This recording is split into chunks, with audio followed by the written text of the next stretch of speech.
CIST annonce choc de ce mois de mars dans le petit monde des médias sportifs. Après plusieurs années à la tête de sa propre émission, Team Dugas, sur les ondes de RMC, Christophe Dugarry avait pris la décision de faire un break en juillet 2020.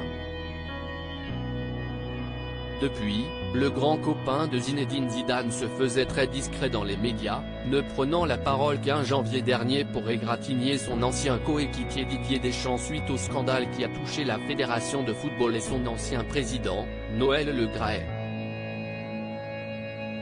Une intervention qui lui a peut-être donné des idées puisque comme l'a révélé Pure Média le 6 mars dernier, l'ancien joueur des Girondins de Bordeaux a décidé de faire son grand retour à la radio. 3 ans après avoir quitté RMC, l'ex-footballeur de 50 ans a décidé de revenir par la grande porte et il devrait désormais intervenir au moins une fois chaque semaine dans l'émission Roten sans flamme, animée par Jérôme Roten. Un modeste pigiste qui sera présent une fois par semaine, a déclaré Christophe Dugarry au journal L'Équipe, confirmant ainsi son retour en ondes. Une décision qu'on imagine mûrement réfléchie de la part de l'ancien champion du monde, qui a pu se ressourcer pendant son absence et passer du temps avec ses 2 fils, ainsi qu'avec sa compagne, Yasmina. Des sorties à 2 lors d'événements sportifs, mais pas que.